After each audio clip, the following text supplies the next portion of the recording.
Tim here, coming at you with another edition of my Lost Classic series. I know everybody's stuck inside. The coronavirus thing is still going strong. We're all quarantined. We're all bored, looking for something to do.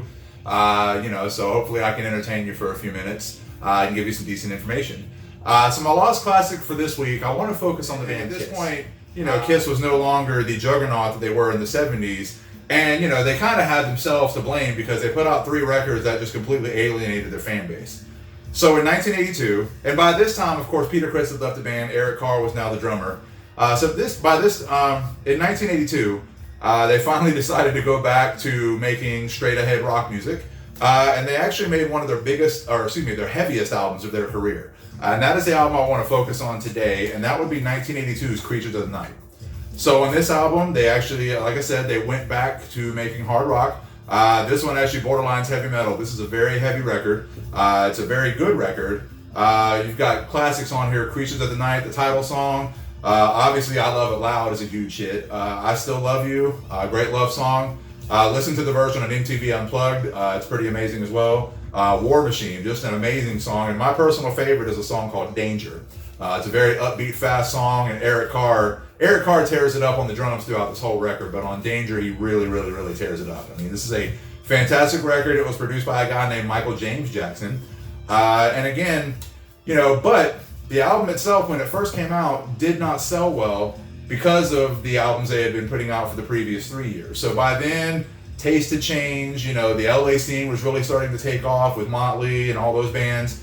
Also, new album, the new wave of British heavy metal with Iron Maiden, Def Leppard, and all those bands, Judas Priest, all those bands were really starting to take off, and Kiss was kind of cast to the side, as at this point, an old guy band or something, I'm not sure. But again, unfortunately, this record, because of that, really was overlooked in the catalog of Kiss, as this is a fantastic record. They still play 2 or 3 of these songs in concert. I just saw them last year. They played I Love It Loud and War Machine. So this album is still featured in their live shows. Great record. Ironically, you see Ace Frehley's pictured on the record right here. Ace Frehley would leave the band soon after this album and actually did not play a single guitar lick on the record. But they put him on the picture, I guess, to try to help, sales and try not to alienate more fans, since Peter had left 2 or 3 years before that. So I think they had, Vinnie Vincent played the majority of the guitars on the record. I think they also had Bob Kulick and some others come in and play. So again, fantastic record, completely overlooked, in the world of Kiss, in the discography of Kiss. But this is a fantastic record, probably next to Revenge, maybe the heaviest record they ever made. A couple more things on this record. Like I said, Ace Frehley, is featured on the cover, but did not play any guitar on the record. So, fast forward a couple of years, Kiss takes the makeup off, Lick It Up's a huge hit, Animalize is a huge hit. So in 1985, I guess they really felt strongly about, the quality of the Creatures of the Night record. So what they did is they re-released the record with a new cover, featuring the band as it were in 1985, to hopefully capitalize on their new success and give this album a second chance. So that would be this album cover. So there's Kiss and all their 80s glam hairband glory. And again, the guitar player on this cover, again, did not play a single lick on the record and didn't even join the band until 2 or 3 albums later.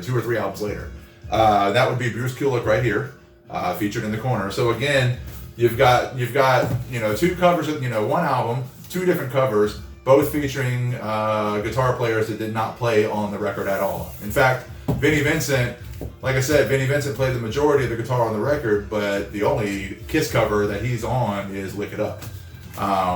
So again, kind of ironic, that you've got 2 different album covers, neither of which features the guitar player that played on the record. But again, Creatures of the Night, Kiss, 1982. This is the last album they made before they took the makeup off the next year. Again, didn't sell well, kind of got lost in the shuffle, but if you're even a casual Kiss fan, or just a fan of good hard rock, give this record a listen. I promise you won't be disappointed. So, I hope you enjoyed that segment. I'm trying out some new digs here. I rearranged my office so it'll give me a better place to film these. If you like what you heard, subscribe to my channel. Check out some of my other videos. I've got 2 or 3 other Lost Classics out there. and some other stuff, some concert footage and some other things. Some really cool stuff. So check out my channel, subscribe if you're interested, and I'll see you next time. Peace out.